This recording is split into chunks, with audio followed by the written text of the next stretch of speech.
हरे कृष्णा सभी को। आप सबका एक बार और स्वागत है श्रीमद् भागवतम के क्लास में। तो लगभग हम 3 चैप्टर कर चुके हैं कैंटो नंबर 4 का, जहाँ पे हमने देखा कि अभी शिव जी और माता सती के बीच संवाद हुआ है। अब यहाँ पे हम देखेंगे किस प्रकार से माता सती ने अपना शरीर त्याग किया। लेकिन इसको प्रारंभ करने से पहले हम सभी लोग भगवान श्री कृष्ण की प्रार्थना करेंगे। तो सभी लोग अपने दोनों हाथों को जोड़ लें और भगवान श्री कृष्ण से प्रार्थना करें।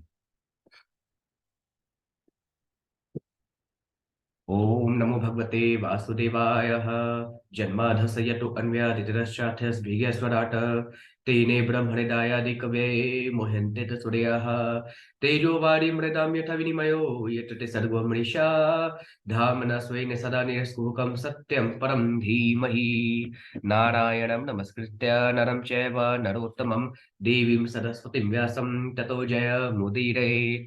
हरे कृष्णा कृष्णा कृष्णा हरे हरे, हरे रामा रामा रामा हरे हरे। हरे कृष्ण।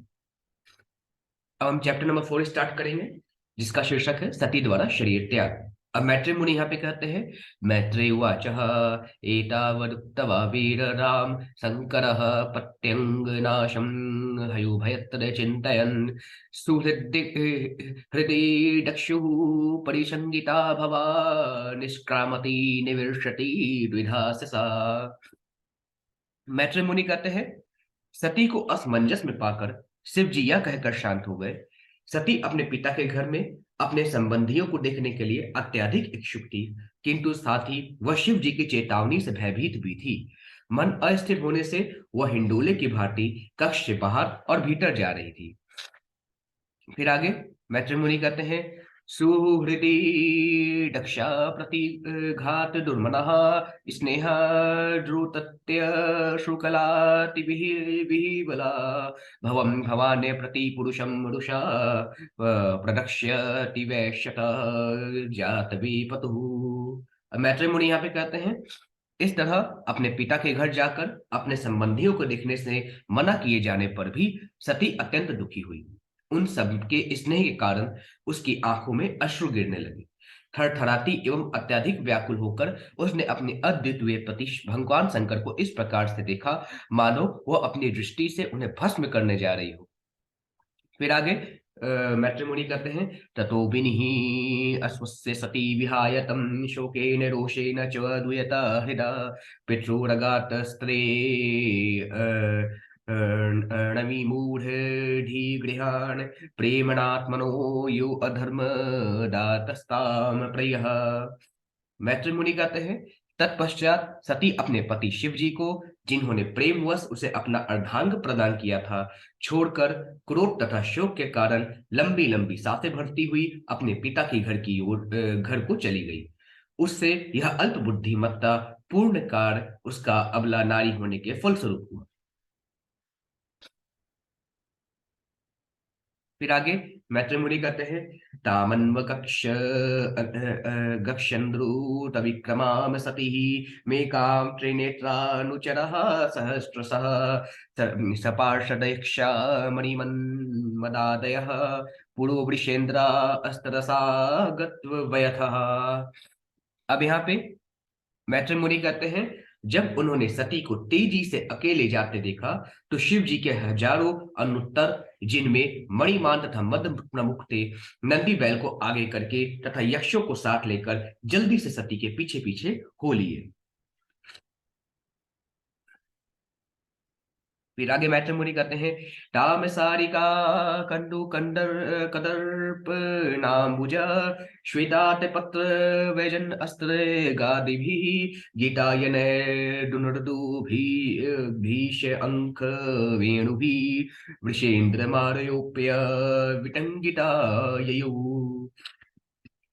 मैत्री मुनि अब आगे कहते हैं, शिव के अनुचरों ने सती को बैल पर चढ़ा लिया और उन्हें उनकी पालतू चिड़िया मैना दे दी। यानी माता पार्वती का जो वाहन था वो मैना था। उन्होंने कमल का फूल, एक दर्पण तथा उनके आमोद प्रमोद की सारी सामग्री ले ली और उनके ऊपर एक विशाल छत्र तान दी। उनके पीछे ढोल शंख तथा बिगुल बजता हुआ दल राजसी शोभा यात्रा के समान भव्य लग रहा था। फिर आगे मैत्री मुनि कहते हैं ब्रह्म घोषो जितयज्ञ वैशशम विप्रशी जुष्टम विबुधैश्च सर्वसः मृद्यावर्यः कांचन दर्भ चर्म भी नृष्ट भांडम यजनम समाविशत। मैत्री मुनि कहते हैं तब सती अपने पिता के घर पहुंची जहां यज्ञ हो रहा था और उसने यज्ञ स्थल में प्रवेश किया जहां वैदिक स्तोत्रों का उच्चारण हो रहा था। वहां सभी ऋषि ब्राह्मण तथा देवता एकत्र थे। वहां पर अनेक बलि पशु थे और साथ ही मिट्टी पत्थर सोने कुश तथा चर्म के बने पात्र थे जिनकी यज्ञ में आवश्यकता पड़ती है। फिर आगे मैत्रेय मुनि कहते हैं तामागताम तत्र न कश्चनाद्रियद विमानिताम यज्ञकृतो भया जजनना ऋते सव श्रिवे जननीं च सादरः प्रेमा सुकंठयः परिसस्व जुमुर्दः। मैत्रेय मुनि कहते हैं जब सती अनुचरों सहित यज्ञ स्थल में पहुंची तो किसी ने उनका स्वागत नहीं किया क्योंकि वहां पर एकत्रित सभी लोग दक्ष से भयभीत थे। उनकी माता तथा बहनों ने अश्रुपूरित नेत्रों तथा प्रसन्न मुखों से उसका स्वागत किया और उसे बड़े ही प्रेम से बातें की। फिर आगे मैत्री मुनि कहते हैं सौंदर्य संप्रसन्न समर्थ वार्तया मात्रा च मात्रे अश्व श्रीभिश्च सादरम दत्ताम सर्पयाम वनमासनम च सा नादत्त पित्रा प्रतिनंदिता सती।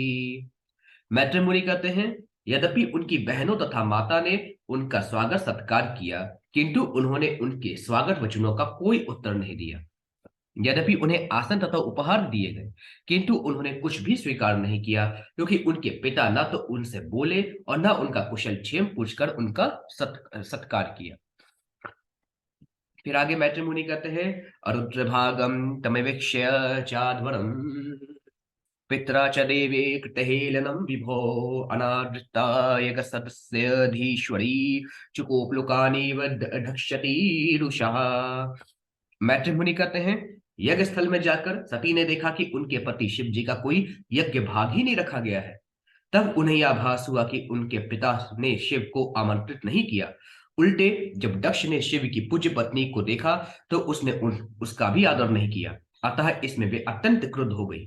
यहां तक कि वह और अपने पिता को इस प्रकार दिखने लगी मानो उसे अपने नेत्रों से भस्म कर देंगी। फिर आगे मैत्री मुनि कहते हैं जगर जगहर सामर्ष विपन्या गिरा शिवद्विषम धूमपथ शमस्य मयम स्वतेजसा भूतगणान समुत्थितान निगृह्य देवी जगतो अभिश्रीर्णवतः। मैत्री मुनि कहते हैं शिव के अनुचर भूतगण दक्ष को क्षति पहुंचाने अथवा मारने के लिए तत्पर थे किंतु सती ने आदेश देकर उन्हें रोका। वे अत्यंत क्रुद्ध और दुखी थीं और उसी भाव में वे यज्ञ के सकाम कर्मों की विधि की तथा उन व्यक्तियों की जो इस प्रकार के अनावश्यक एवं कष्टकर यज्ञों के लिए गर्व करते हैं भर्त्सना करने लगी। उन्होंने सबों के समक्ष अपने पिता के विरुद्ध बोलते हुए उसकी विशेष रूप से निंदा की। अब माता कहती हैं देव्युवाचा सती मैया कहती है न यस्य लोके असत्य असत्यतिशायनः प्रियः अस्तिथा प्रियो देहभृताम प्रियात्मनः तस्मिन् समस्तात्मनि मुक्तवैरके ऋते भवन्तं कतमः प्रतीपयेत्। माता सती कहती हैं भगवान शिव तो समस्त जीवात्माओं के लिए अत्यंत प्रिय है। उनका कोई प्रतिद्वंदी है ही नहीं। न तो कोई उनका अत्यंत प्रिय है न कोई उनका शत्रु है। आपके सिवा और ऐसा कौन है जो ऐसे विश्वात्मा से द्वेष करेगा जो समस्त वैर से रहित है। फिर आगे माता कहती हैं दोषान परेशान ही गुणेशु साधवो गृहलंती के चित्र के चिन्ह भवादृशो द्विज गुणाम सफल गुण बहुलीकरिष्णवो महत्तमास्ते अश्वविद्य अद्य भवान अद्यम। माता कहती हैं हे द्विज दक्ष आप जैसा व्यक्ति ही अन्यों के गुणों में दोष ढूंढ सकता है किंतु शिव अन्यों के गुण में कोई दोष नहीं निकालते। विपरीत इसके यदि कोई किसी से थोड़ा भी गुण होता है ना तो वे उसे और भी अधिक बढ़ा देते हैं। दुर्भाग्यवश आपने ऐसे महापुरुष पर दोषारोपण किया है।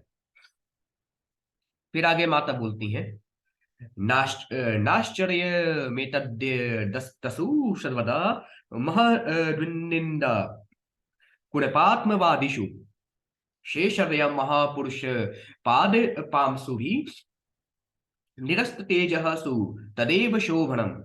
अब मैया कहती हैं जिन लोगों ने इस नश्वर भौतिक शरीर को ही आत्मरूप मान रखा है, उनके लिए महापुरुषों की निंदा करना कोई आश्चर्य की बात नहीं है।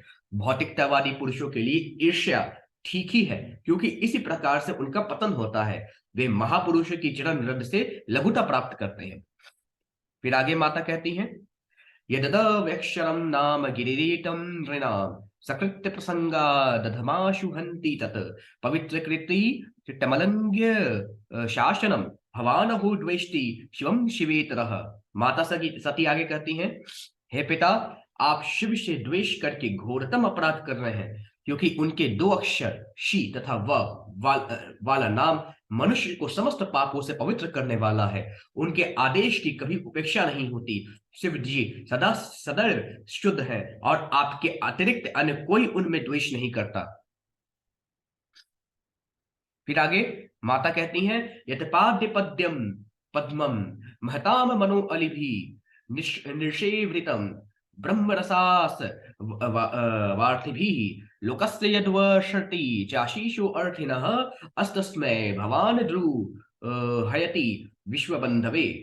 अब माता कहती हैं, आप उन शिव से द्रोह करते हैं पिता, जो तीनों लोकों के समस्त प्राणियों के मित्र हैं। वे सामान्य पुरुषों की समस्त इच्छाओं को पूरा करने वाले हैं और ब्रह्मानंद की खोज करने वाले उन महापुरुषों को भी आशीर्वाद देते हैं जो उनके चरण कमलों के ध्यान में लीन रहते हैं।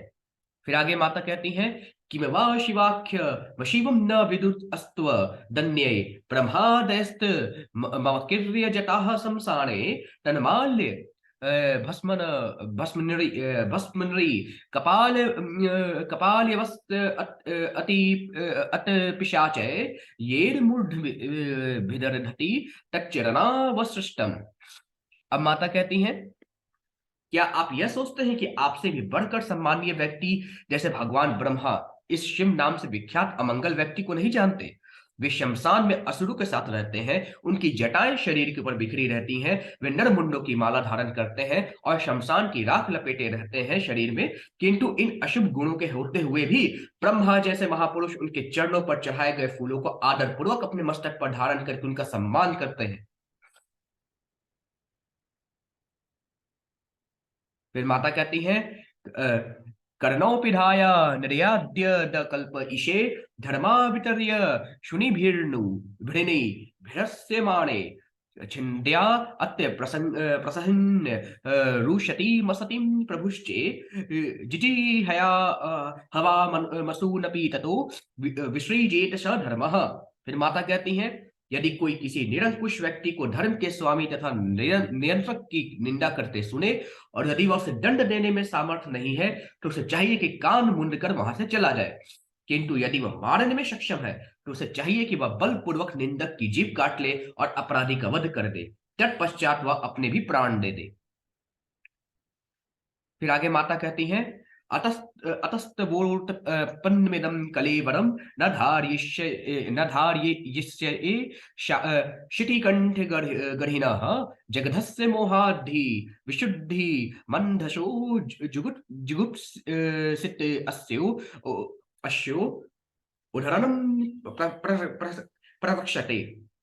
माता कहती हैं, अतः मैं इस अयोग्य शरीर को, जिसे मैंने आपसे प्राप्त किया है, और अधिक काल तक धारण नहीं करूंगी, क्योंकि आपने शिव जी की निंदा की है। यदि कोई विषैला भोजन कर ले तो सर्वोत्तम उपचार यही है कि उसे वमन कर दिया जाए। फिर आगे माता कहती है, नवेद वादानुवर्तते मतिः शव एव लोके रमतो महामुनेः यथा गति देव मनुष्ययोः पृथकः सवैव धर्मे न परम शिपेट स्थितः। माता कहती हैं, दूसरों की आलोचना करने से श्रेष्ठकर है कि अपना कर्तव्य निभाया जाए। बड़े बड़े दिव्य पुरुष भी कभी कभी वेदों के विधि विधानों का उल्लंघन कर देते हैं, क्योंकि उन्हें अनुसरण करने की आवश्यकता नहीं होती। ठीक उसी प्रकार जैसा कि देवता तो आकाश मार्ग से वे विचरते हैं, किंतु समान जन धरती पर चलते हैं। फिर आगे माता कहती है, कर्म प्रवृत्तम च निवृत्तमप्यरितम वेदे विच्यो भयलिंगमाश्रितम विरोधी तद्योग पदय ककर्तरी द्वयम तथा ब्रह्मणि कर्म नक्षरति। अब माता कहती हैं, वेदों में दो प्रकार के कर्मों के निर्देश दिए गए हैं। एक उनके लिए जो भौतिक सुख में लिप्त है, और दूसरा उनके लिए जो भौतिक रूप से विरक्त है। इन दो प्रकार के कर्मों का विचार करते हुए दो प्रकार के मनुष्य हैं जिनके लक्षण भिन्न भिन्न है। यदि कोई एक ही व्यक्ति में इन दोनों प्रकार के कर्मों को देखना चाहता है तो यह विरोधाभास होगा, किंतु दिव्य पुरुष के द्वारा इन दोनों प्रकार के कर्मों की उपेक्षा की जा सकती है। अब आगे माता क्या कहती हैं इसको हम कल देखेंगे। आज के लिए बस इतना ही। सभी को हरे कृष्णा।